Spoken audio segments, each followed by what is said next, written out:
Dice la palabra de Dios en el Evangelio según Juan 17. Estas cosas habló Jesús y levantando los ojos al cielo dijo: Padre, la hora ha llegado, glorifica a tu Hijo, para que también tu Hijo te glorifique a ti.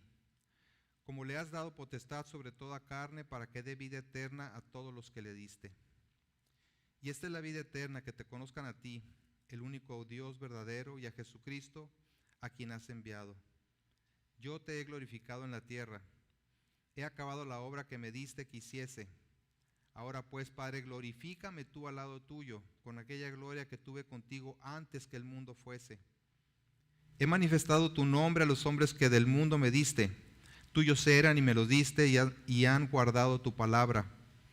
Ahora han conocido que todas las cosas que me has dado proceden de ti, porque las palabras que me diste les he dado, y ellos las recibieron, y han conocido verdaderamente que salí de ti, y han creído que tú me enviaste.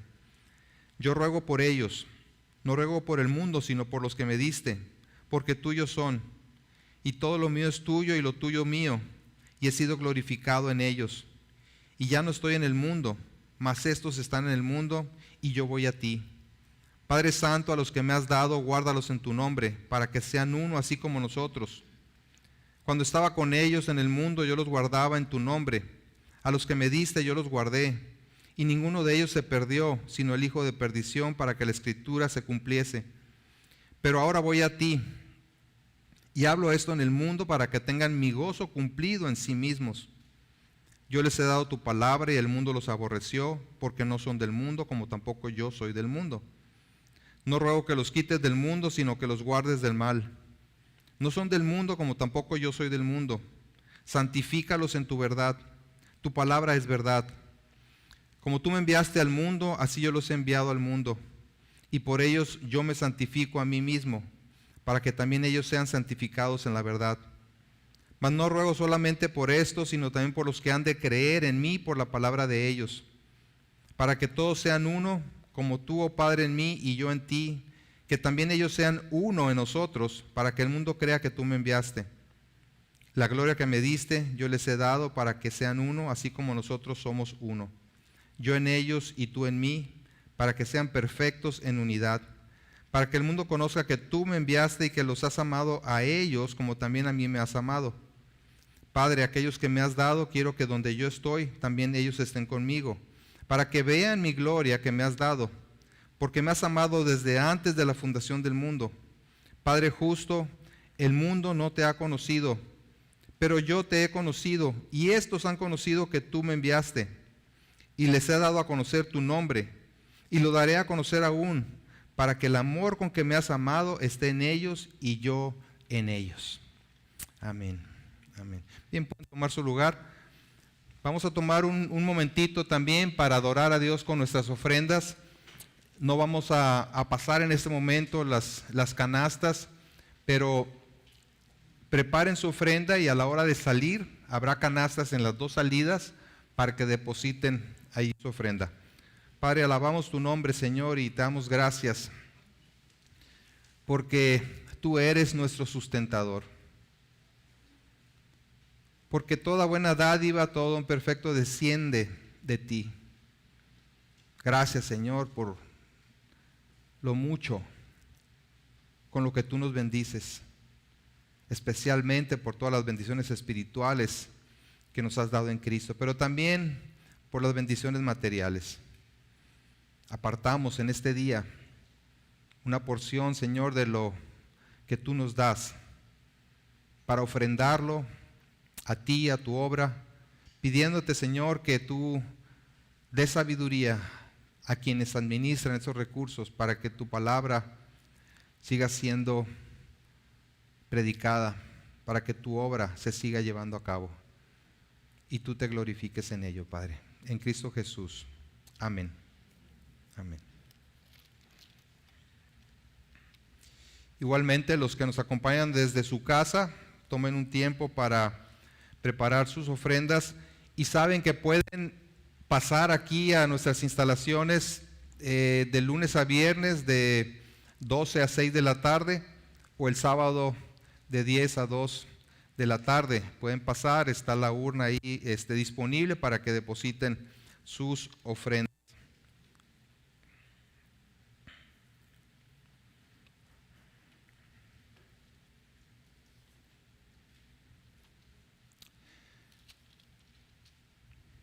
Bien, pues acompáñenme en su Biblia a la carta de Pablo a los Efesios, capítulo 2.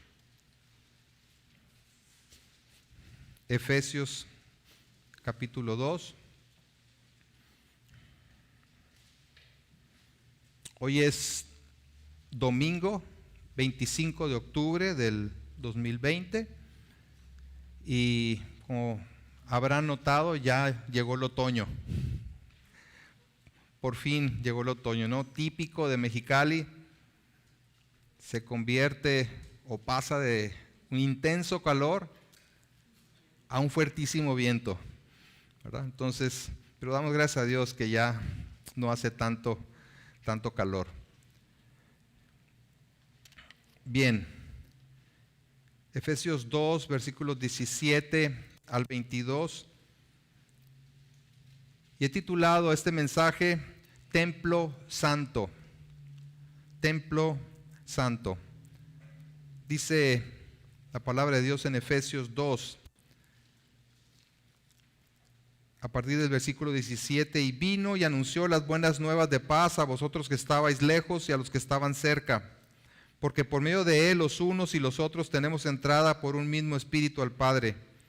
Así que ya no sois extranjeros ni advenedizos, sino conciudadanos de los santos y miembros de la familia de Dios, edificados sobre el fundamento de los apóstoles y profetas, siendo la principal piedra del ángulo Jesucristo mismo, en quien todo el edificio bien coordinado va creciendo para ser un templo santo en el Señor, en quien vosotros también sois juntamente edificados para morada de Dios en el Espíritu. Oremos. Señor, tú dices en tu palabra que si tú no edificas la casa, en vano trabajan los que la edifican. Si tú no guardares la ciudad, en vano vela la guardia. Por demás es que nos levantemos de madrugada y vayamos tarde a reposar, y que comamos pan de dolores, pues que a su amado dará Dios el sueño. Padre, gracias, porque tú eres el que edificas esta casa espiritual que es tu iglesia. Clamamos, Señor, para que tu Espíritu Santo nos conduzca en tu poder a través de la exposición de tu palabra, preparando un corazón receptivo a ella, Señor, a tus verdades, y seamos transformados a tu imagen y semejanza. Guíame, Señor, para exponer este pasaje con fidelidad, y a cada uno de los oyentes para recibirlo también con fidelidad, Señor, con un corazón dispuesto, porque es tu palabra, eres tú hablando, Señor. Gracias, en Cristo Jesús te damos. Amén.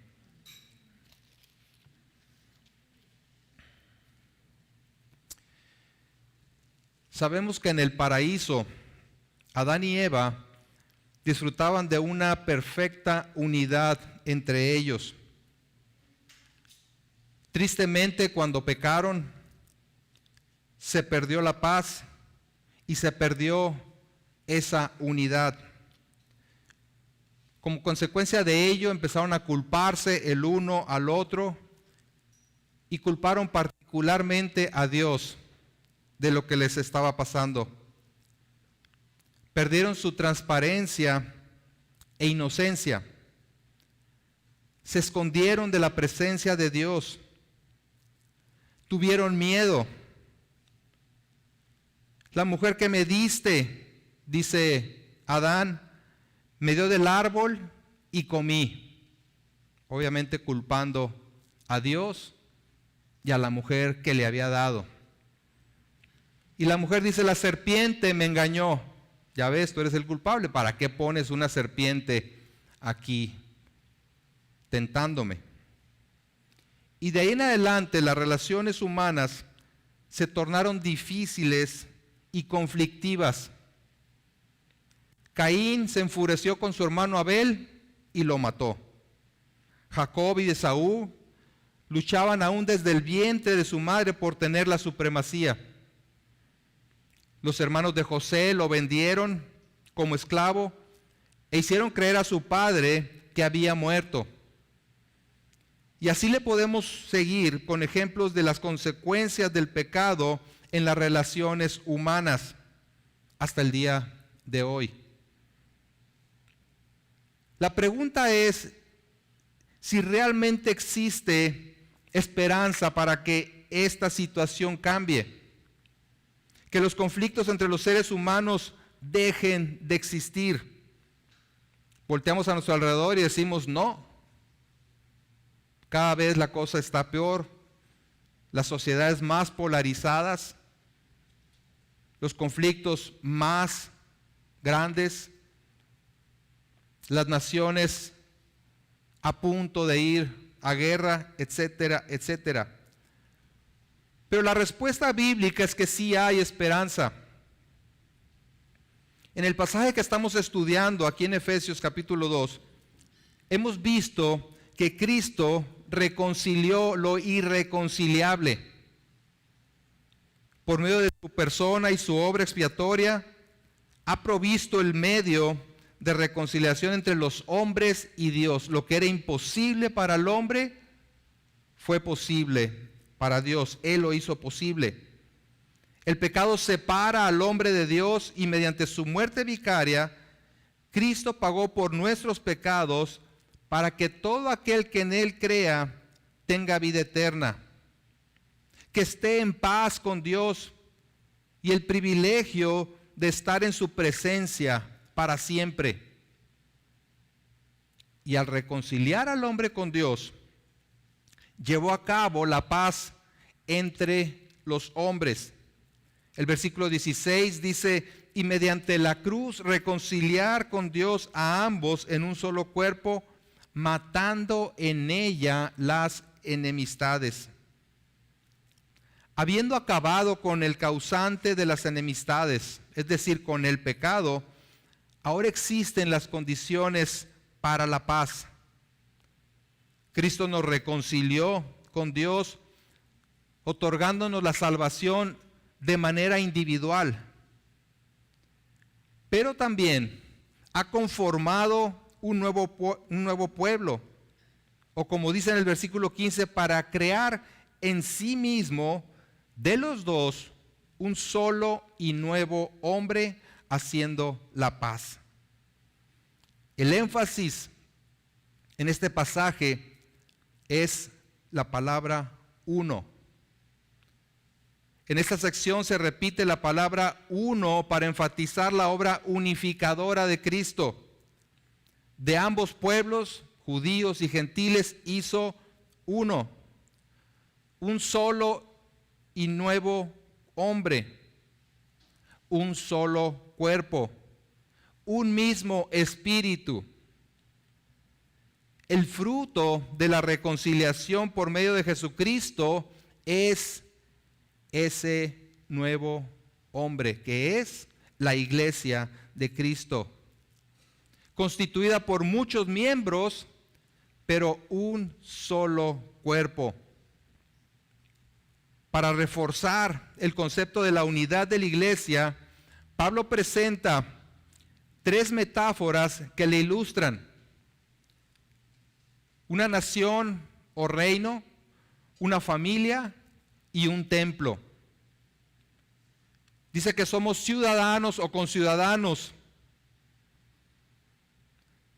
del reino de Dios. Somos miembros de la familia de Dios.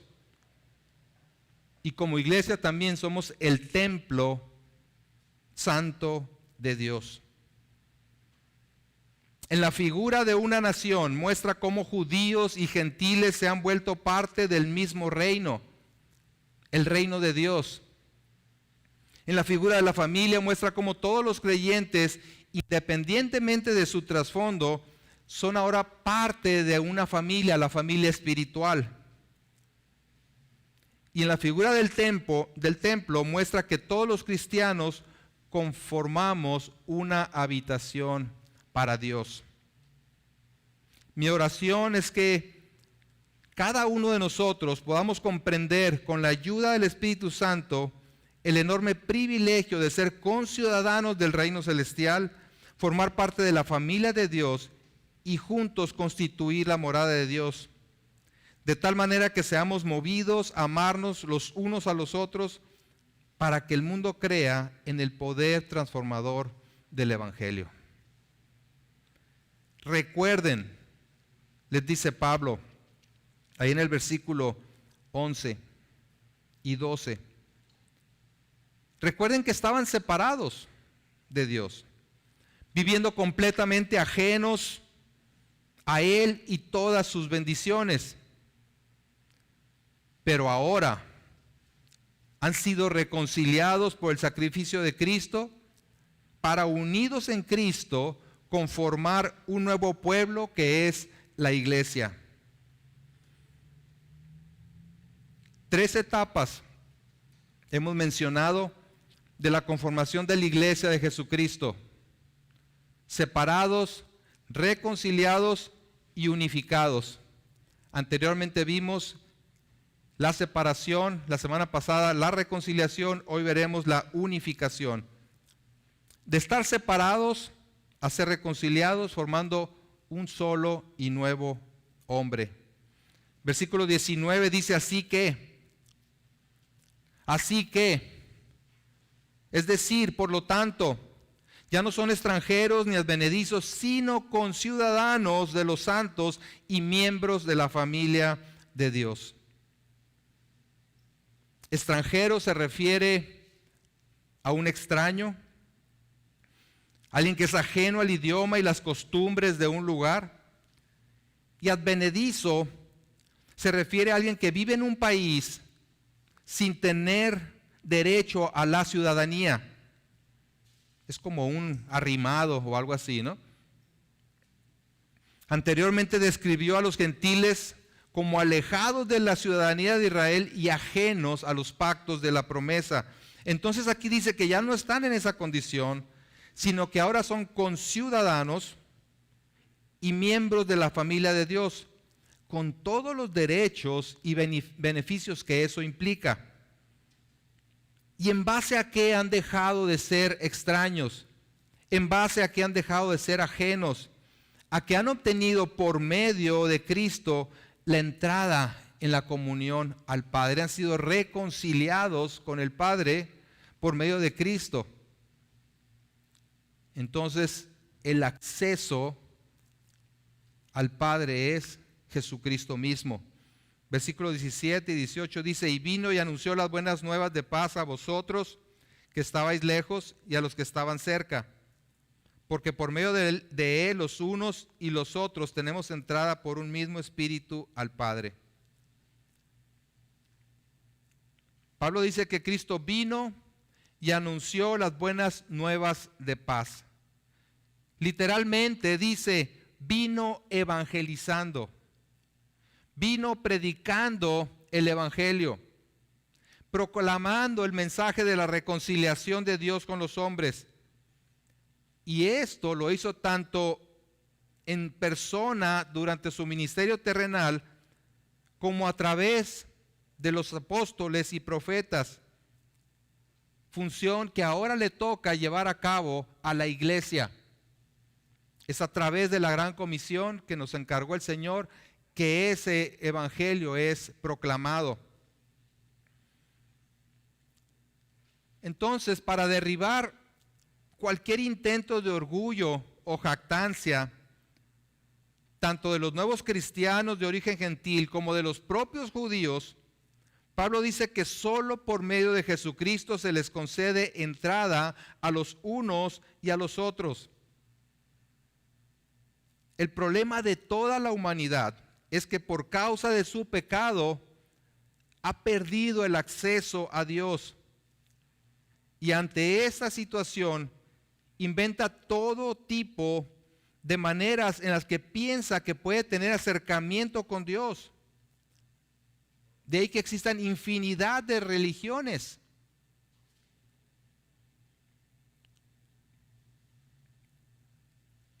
Anteriormente, en los versículos 11 y 12, Pablo dice a los efesios que recuerden, ¿verdad?, que estaban separados de Dios. Y en el versículo 13 hace la transición, pero ahora en Cristo Jesús, ustedes que en otro tiempo estaban lejos, han sido hechos cercanos por la sangre de Cristo, porque Él es nuestra paz. Entonces, hay un cambio, como lo vimos la semana pasada, ahora en Cristo. Ahora en Cristo. Por medio de Él, dice el versículo 18, los unos y los otros tenemos entrada por un mismo espíritu al Padre. No hay otro camino al Padre. Jesucristo mismo lo afirmó. Él dijo, yo soy el camino, yo soy la verdad, yo soy la vida, y nadie viene al Padre sino por mí. En el Nuevo Testamento, la palabra que se traduce entrada, aquí en el versículo 18, y tenemos entrada por medio de Cristo, se refiere al acceso que el creyente tiene a Dios por medio de la fe en Cristo.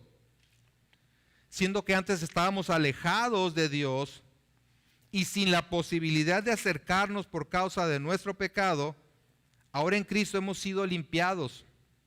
El pecado ha sido perdonado, de tal forma que tenemos acceso sin restricción al trono celestial.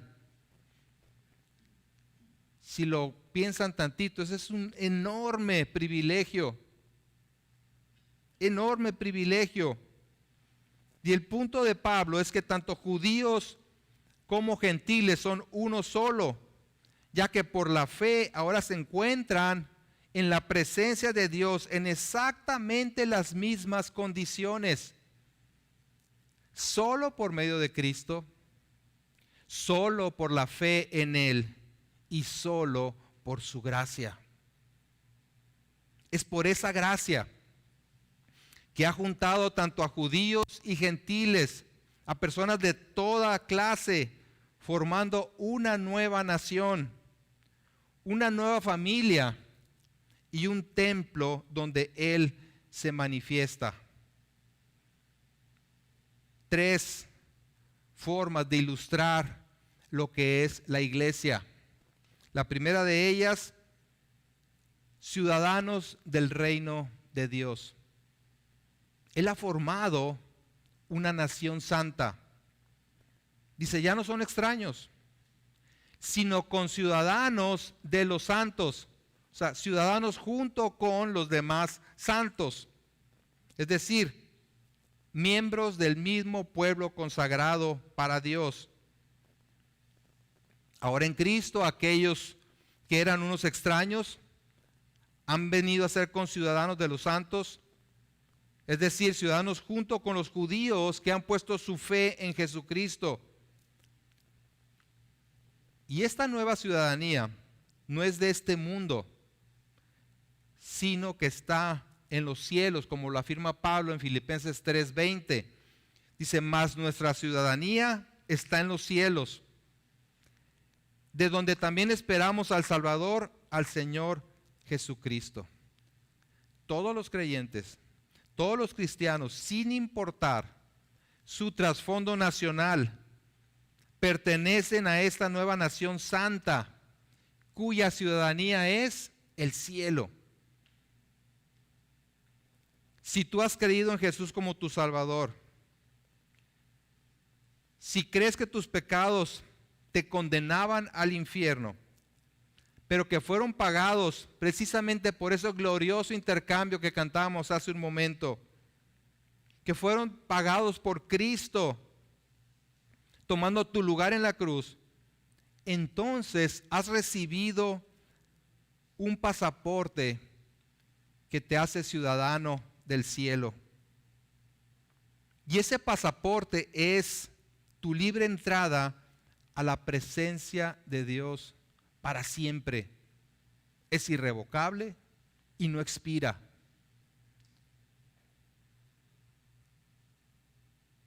Algunos de ustedes o vienen de Estados Unidos o pueden cruzar a Estados Unidos porque tienen un pasaporte que los acredita como ciudadanos de Estados Unidos. Pero los que no somos ciudadanos de Estados Unidos no podemos cruzar actualmente. ¿Y qué es lo que hacen? Presentan un pasaporte. que los acredita como ciudadanos de Estados Unidos y con eso tienen acceso a su patria. Pues igualmente los cristianos hemos recibido un pasaporte que nos acredita como ciudadanos del cielo y tenemos libre entrada a la presencia de Dios. Pero además de pertenecer a un nuevo reino, dice que los creyentes ahora constituimos una nueva familia. Y no cualquier familia, la familia de Dios. Somos conciudadanos del reino y somos miembros de la familia de Dios. En segundo lugar, miembros de la familia de Dios. Dice el versículo 19, así que ya no sois extranjeros ni advenedizos, sino conciudadanos de los santos y miembros de la familia de Dios.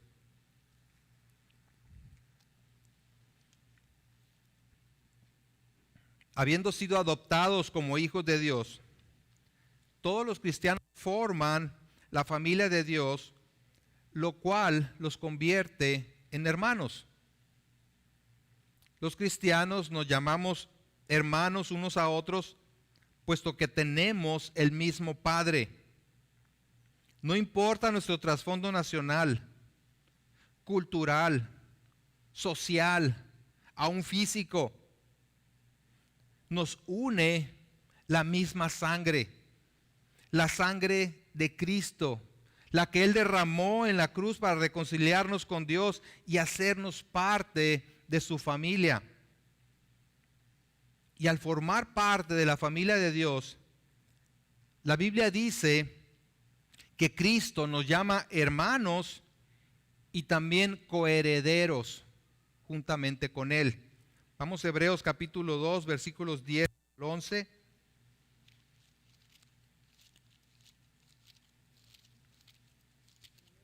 Hebreos 2, versículos 10 y 11.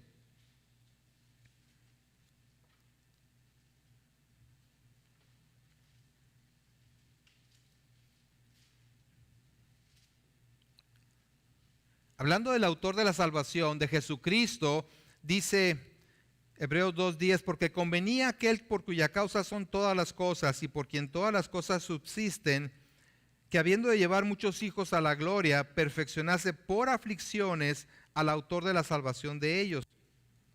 Porque el que santifica y los que son santificados, de uno son todos, por lo cual no se avergüenza de llamarlos hermanos.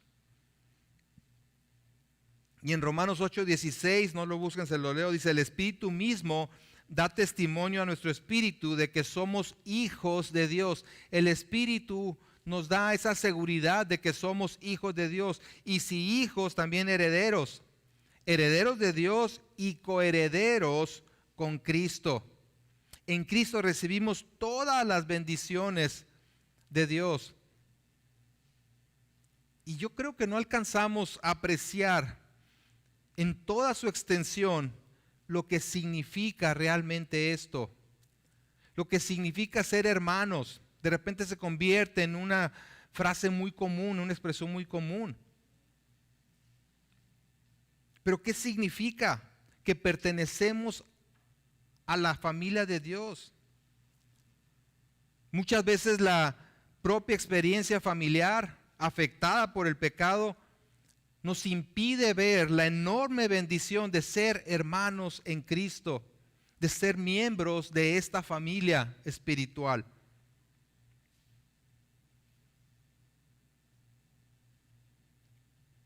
Él nos ha adoptado como hijos suyos por medio de Jesucristo, sin mérito alguno de nuestra parte. Nadie, absolutamente nadie ha venido a formar parte de la familia cristiana por ser mejor que otros. Y esa es la base sobre la cual somos hermanos. Que lo único que aportamos nosotros es nuestro pecado. Si realmente comprendiéramos el gran privilegio de formar parte de la familia de Dios, no tendríamos tantos conflictos entre nosotros. De ahí la exhortación que Pablo hace más adelante a vivir como su nueva identidad, conforme a esa nueva identidad, guardando la unidad. En Efesios capítulo 4, que veremos luego en más detalle, dice Pablo, haciendo la transición precisamente de haber explicado quiénes somos en Cristo, para ver cómo nos debemos conducir ahora como hijos de Dios. Y dice: yo pues, preso en el Señor, os ruego que andéis como es digno de la vocación con que fuisteis llamados. O sea, vivan como lo que dicen que son, ¿sí? Con toda humildad y mansedumbre, soportándoos con paciencia los unos a los otros en amor, solícitos en guardar la unidad del Espíritu en el vínculo de la paz. Dispuestos a guardar la unidad del Espíritu en el vínculo de la paz. Y para esto se requiere humildad, mansedumbre, un reconocimiento, como lo decía, de que entramos a la familia de Dios en las mismas circunstancias, exactamente en las mismas circunstancias. Y todo es por gracia. Juntos somos una familia. Juntos somos o conformamos un reino. Pero también formamos un edificio para la habitación de Dios. Y esto es glorioso. En tercer lugar, somos un templo santo para la morada de Dios. Versículos 20 al 22 dice: edificado sobre el fundamento de los apóstoles y profetas, siendo la principal piedra del ángulo Jesucristo mismo, en quien todo el edificio bien coordinado va creciendo para ser un templo santo en el Señor, en quien vosotros también sois juntamente edificados para morada de Dios en el Espíritu. La imagen de un templo era bien comprendida tanto por los efesios de origen gentil como por los efesios de origen judío. Ahí en Éfeso estaba el magnífico templo de la diosa Diana o Artemisa, como se conoce también, una de las 7 maravillas del mundo antiguo, y en cuyo altar interior había una estatua a esa diosa. Al mismo tiempo, en Jerusalén estaba el templo judío, donde ellos rendían culto a Dios. El templo de Jerusalén, en sus distintas versiones, había sido durante miles de años el centro de la identidad de Israel como pueblo de Dios. Es lo que les daba significado a ellos como pueblo de Dios. No es que los israelitas creyeran que podían confinar a Dios a un lugar determinado, sino que el templo era el lugar donde le rendían culto y Dios se manifestaba en ese lugar. Él había escogido ese lugar para manifestar su presencia. El rey Salomón dijo en la dedicación del majestuoso templo recién construido, en Primera de Reyes 8:27, pero ¿es verdad que Dios morará sobre la tierra? O sea, habían terminado el templo con toda su majestuosidad, y las palabras de Salomón son muy ilustrativas. Dice: ¿es verdad que Dios morará sobre la tierra? O sea, hicimos todo esto para Dios, pero ¿realmente morará Dios en este lugar? Por más impresionante que sea. He aquí que los cielos y los cielos de los cielos no te pueden contener, ¿cuánto menos esta casa que yo he edificado? Y esto es cierto. Sin embargo, Dios prometió manifestar su gloria en un santuario para ese propósito, construido para ese propósito. Y lo mismo ocurre a través de su iglesia. Porque la iglesia es, como dice Pablo aquí, un templo santo en el Señor para morada de Dios. La iglesia de Cristo entonces es el lugar que Dios ha escogido para manifestar su gloria. O como dice Pablo anteriormente, la riqueza de la gloria de su gracia. No es un edificio espiritual constituido por cada uno de los creyentes. Es un edificio que está en proceso de edificación, que va creciendo para ser un templo santo en el Señor. Es más bien un edificio espiritual constituido por cada uno de los creyentes. Y es un edificio que está en proceso de edificación. No ha terminado de construirse porque se siguen agregando ladrillos a ese templo. Cada cristiano es un ladrillo. Pablo piensa en los cristianos como bloques, ¿verdad? O como ladrillos con los que se va formando la iglesia, como los legos, ¿verdad? Que va uno formando el edificio, poco a poco, agregando uno y otro y otro. Son parte de un edificio espiritual que es edificado de manera perfectamente coordinada y unida y sobre un fundamento sólido. Sabemos que nada es más importante para cualquier edificio que un fundamento sólido y estable. Recuerden que Jesús comparó al hombre necio con el hombre sensato. El hombre necio construyó su casa ¿sobre qué? Sobre la arena, un fundamento muy frágil. Y el hombre sensato dijo que era aquel que construyó su casa sobre la roca, sobre un fundamento firme. Pablo dice, sobre el fundamento, este templo santo está construido sobre el fundamento de los apóstoles y los profetas, siendo Cristo Jesús mismo la piedra angular.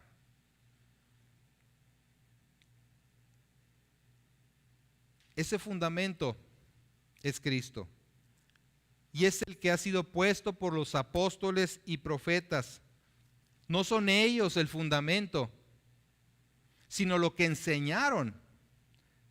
Pues dice que la principal piedra angular es Jesucristo mismo. En Corintios, Pablo se describe a sí mismo como perito arquitecto que puso el fundamento, aclarando que el fundamento es Jesucristo. Vamos a 1 Corintios 3, versículos 10 y 11.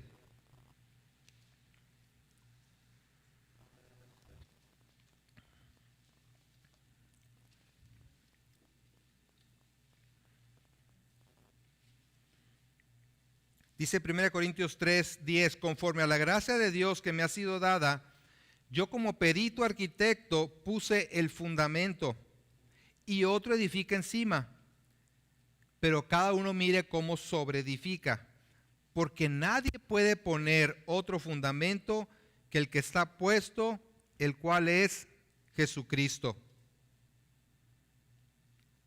Y con profetas se refiere aquí a los hombres que Dios usó para hablar con autoridad antes de que quedara concluido el canon del Nuevo Testamento. Una vez concluido el Nuevo Testamento, ya no hubo más revelación y la función de profeta dejó de existir. Tengamos en cuenta que cuando Pablo escribió sus cartas, no había sido concluido el canon del Nuevo Testamento. Nosotros ya lo tenemos completo. Así que para nosotros las enseñanzas de los apóstoles y profetas son precisamente los escritos del Nuevo Testamento. No hay nada más que agregar aquí, ya está todo. Y todas sus enseñanzas están sustentadas en Jesucristo, a quien hace referencia como la principal piedra del ángulo. ¿Y qué es la piedra angular o principal piedra del ángulo? Es la primera piedra en la construcción de una cimentación y le da al edificio soporte, orientación y unificación. Es como el cimiento, pues, y tiene que estar perfectamente cuadrada a 90 grados, porque de ahí parten los muros.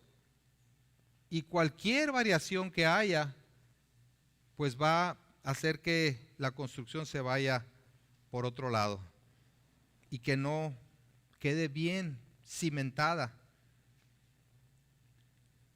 Cristo es la piedra angular.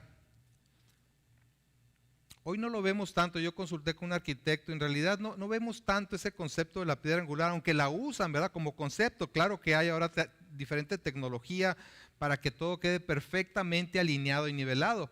Pero en aquel entonces, en algunos edificios, sobre todo grandes, eran unos bloques de 12 metros. Se ha encontrado, por ejemplo, lo que se considera que es la piedra angular del templo de Jerusalén.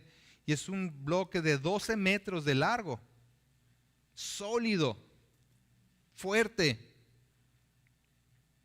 y de ahí parte el resto de la edificación. Ahora, Cristo es esa piedra angular. Él es la cimentación, el fundamento del nuevo templo espiritual, porque Él es quien edifica su iglesia, dándole soporte, la orientación necesaria y la unidad estructural que requiere.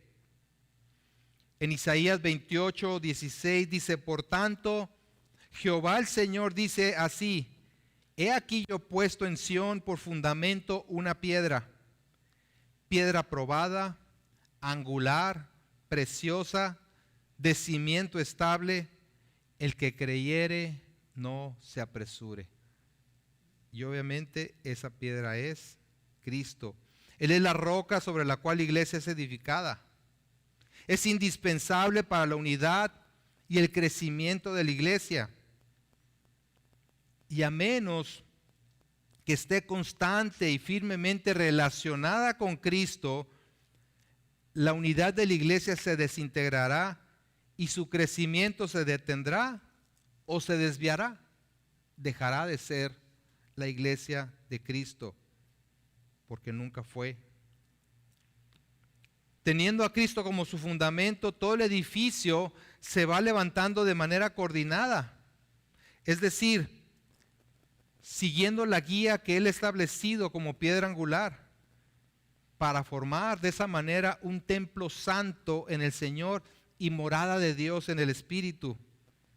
Así que Cristo, además de ser el principio de la estabilidad y dirección de la iglesia, es también el principio de su crecimiento. Él es el fundamento y Él es el que hace que la iglesia siga siendo edificada. Y la iglesia sigue creciendo por razón de su unión vital con Él. No hay nada estático en este edificio que es la iglesia. Es una construcción viva que está formada, como dice el apóstol Pedro, por piedras vivas, por ladrillos humanos, que somos cada uno de los creyentes. Y siendo que cada piedra viva hace su propia contribución al crecimiento y belleza del edificio, este va creciendo bien coordinado, o como bien se podría traducir, armoniosamente ajustado. Nada falla desde el punto de vista estructural. Cada cristiano es como un ladrillo que se va agregando al templo de Dios, el cual no es de material, sino de personas redimidas. Y no acabará de construirse hasta que el Señor venga, pues ni uno solo de los escogidos, ni uno solo de los ladrillos escogidos por el Señor va a faltar. Y algo muy importante es que no hay ni una sola piedra defectuosa en este edificio. Nadie sobra. Nadie está fuera del lugar. Es un templo que ha sido consagrado, dedicado para el Señor. Es, por llamarlo de una manera, un edificio ecléctico, con un diseño que reúne varios elementos de distintos estilos para lograr un todo unitario y armónico. Hay unidad en la diversidad, porque cada quien aporta los dones que Dios le dio. Cada uno aportamos nuestro propio estilo, personalidad, aún nuestras imperfecciones, pero por la justicia de Cristo hemos sido perfeccionados para que el edificio sea perfecto y esté estructuralmente unificado. La unidad de la iglesia no se da en función de su organización, de sus prácticas, ni de las características de sus miembros, sino que la unidad viene de Cristo. Lo que la mantiene unida es Cristo. Alguien dijo, donde Cristo está, ahí está la iglesia, lavada, perfeccionada. Y la iglesia a su vez promoverá su unidad solo cuando entienda que no existe para satisfacer sus propios deseos, ni para defender sus puntos de vista, sino para ayudarse mutuamente en su crecimiento espiritual.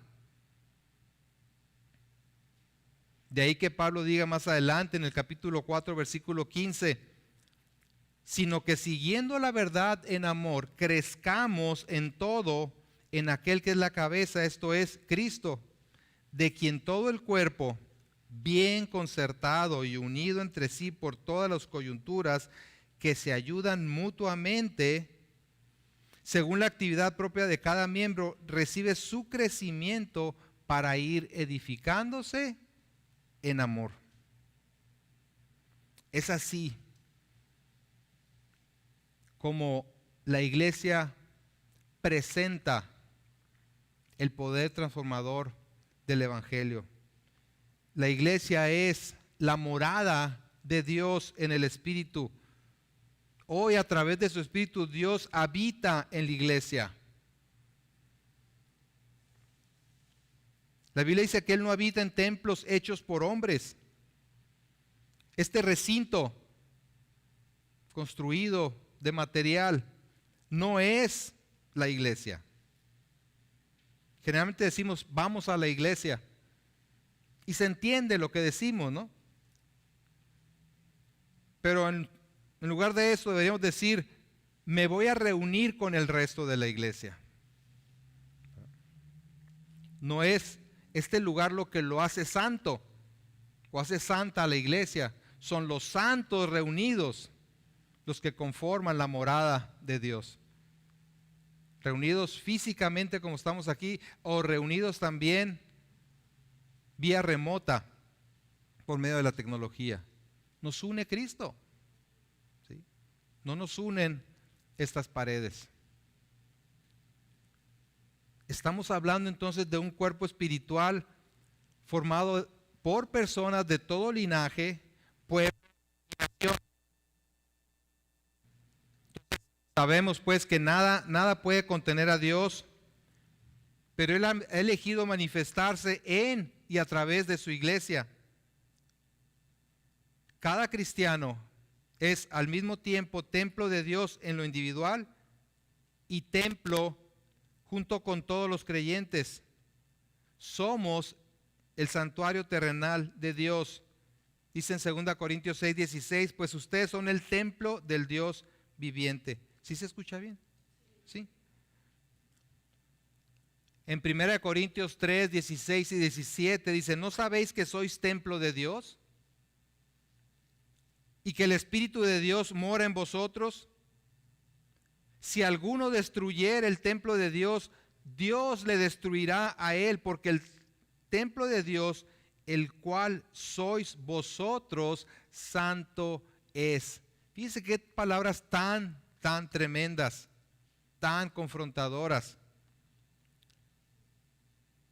¿Que no saben? Dice que ustedes son el templo de Dios, que el Espíritu de Dios mora en ustedes. Y luego aclara, si alguno destruyera el templo de Dios, Dios le va a destruir a él. Porque el templo de Dios, el cual sois vosotros, santo es. Wow. Que nadie se atreva atentar en contra del pueblo de Dios. Y ahí habla más en lo individual, pero también aplica a toda la iglesia. Así como los cristianos somos mandados a glorificar a Dios en nuestro cuerpo, así también debemos glorificarle como iglesia, pues somos su morada, su habitación. Y esto implica una vida de continua santificación como iglesia, apartándonos cada vez más de las prácticas del mundo, de su filosofía, de la manera que tiene el mundo de arreglar los conflictos, apartándonos de las envidias, de los celos, de los chismes, de las calumnias y todo aquello que no glorifique al Señor. Es sumamente importante comprender que somos ciudadanos de un reino y como ciudadanos representamos al rey. Representamos al rey. Somos miembros de su familia y como miembros de su familia reflejamos al Padre también y somos templo para su morada. ¿Cuánto más debemos ser santos? De otra manera, no representaremos fielmente el Evangelio y no podremos vivir dando testimonio de su gran poder, amor y misericordia. Jesucristo murió para hacer posible nuestra reconciliación con Dios y conformar así un pueblo nuevo, una familia y un santuario para su manifestación. El apóstol Pedro dice en 1 Pedro 2, busquen 1 Pedro 2, versículos 9 y 10.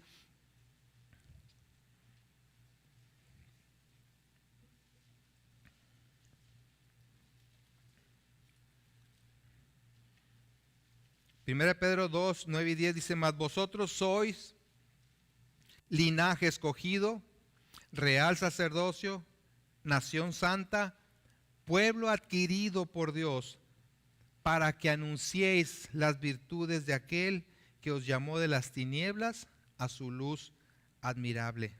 Vosotros que en otro tiempo no erais pueblo, pero que ahora sois pueblo de Dios, que en otro tiempo no habíais alcanzado misericordia, pero ahora habéis alcanzado misericordia.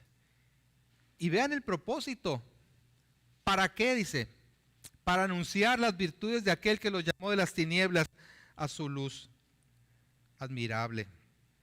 Para anunciar sus virtudes, para darlo a conocer. Nos ha constituido portadores de ese mensaje de reconciliación. Embajadores en nombre de Cristo, proclamando las buenas nuevas de paz, anunciando la necesidad de reconciliarse con Dios y reconciliarse los unos con los otros por medio de Jesucristo.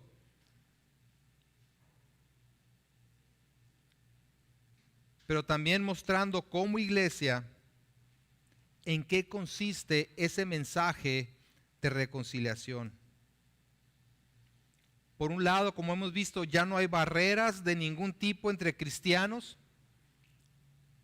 ni de color, ni de edad, ni de nacionalidad, ni cultura, ni social, ni de género.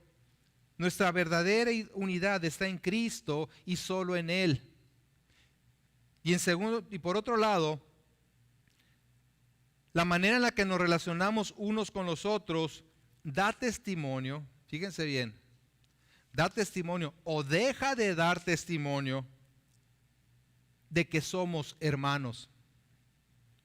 Y más importante, que somos la morada del Espíritu de Dios. Jesucristo dijo en Juan capítulo 13, versículos 34 y 35, un nuevo mandamiento les doy, que os améis unos a otros, como yo os he amado, que también os améis unos a otros. En esto, dice, conocerán todos que sois mis discípulos, si tuviereis amor los unos por los otros. Tu amor hacia tus hermanos dará evidencia de la obra de Dios en tu vida y tu gratitud por haberte reconciliado con Él y dado un lugar que no merecías en su familia.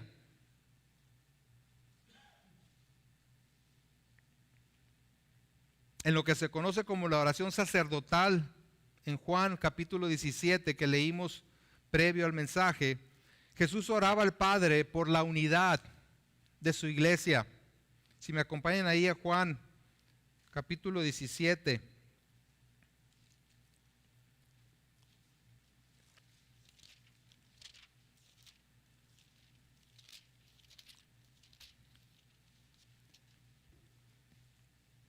Vamos a leer del 20 al 23.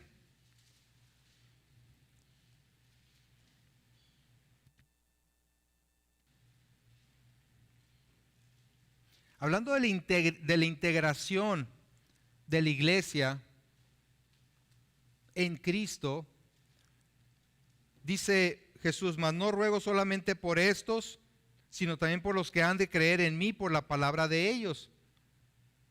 Estoy hablando por todos los cristianos a través de todos los tiempos, para que todos sean, ¿cuántos? Uno. Y da la referencia: como tú, oh Padre, en mí y yo en ti, para que también ellos sean uno en nosotros. Ahora observen: para que el mundo crea que tú me enviaste. La gloria que me diste yo les he dado para que sean uno, así como nosotros somos uno. Yo en ellos y tú en mí, para que sean perfectos en unidad, para que el mundo conozca que tú me enviaste y que los has amado a ellos como también a mí me has amado.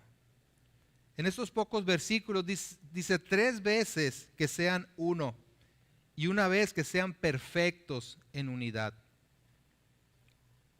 Esta unidad se da por estar en Cristo. Por estar en Cristo. Ahorita regresamos aquí, pero quiero que vean en Efesios 2, versículos 21 y 22, cómo dice: en quien todo el edificio bien coordinado va creciendo para ser un templo santo en el Señor. Y el 22 también: en quien vosotros también sois juntamente edificados para morada de Dios en el Espíritu. Es en Cristo. Es en Cristo donde está sustentada la unidad de la iglesia. Pero observen el propósito de esa unidad: para que el mundo crea que tú me enviaste, para que el mundo conozca que tú me enviaste y que el amor de Dios sea evidente a través de ellos. Como pueden ver, el Evangelio se hace manifiesto, se pone en exhibición a través de las relaciones en la iglesia, a través de la iglesia concretamente. No en una unidad perfecta. La unidad ya perfecta ya la tenemos en Cristo, sino en una continua práctica de actitudes y comportamientos bíblicos. Más adelante Pablo exhorta, en base a esta unidad existente entre cristianos, que nos despojemos de toda amargura, enojo, ira, gritería y maledicencia y toda malicia. Antes, ser benignos, dice, unos con otros, misericordiosos, perdonándoos unos a otros como Dios también os perdonó a vosotros en Cristo. Para lograr esto es necesario estar recordando el Evangelio, estarnos predicando a nosotros mismos las buenas nuevas de paz. Dado que Cristo es nuestra paz y ha logrado la paz entre nosotros, ahora podemos enfrentar nuestros conflictos con el Evangelio como centro. Solo de esta manera podremos buscar siempre la paz entre nosotros. El Evangelio nos ubica donde debemos estar cada uno. ¿Y saben dónde es donde debemos estar cada uno de nosotros? Postrados delante del Cordero, dándole gloria porque con su sangre nos ha redimido para Dios.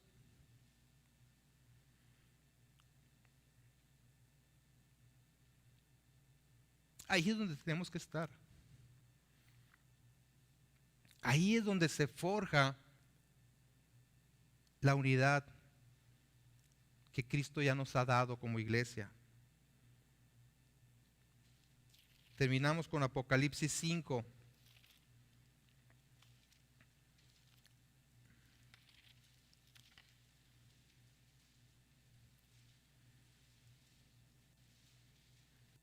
Versículos 9 al 13.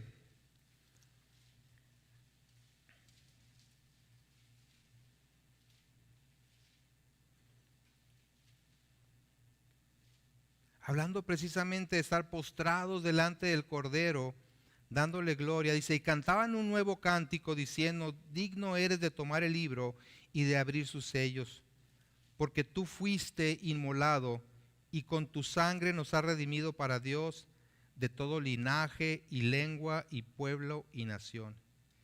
Y nos has hecho para nuestro Dios reyes y sacerdotes y reinaremos sobre la tierra.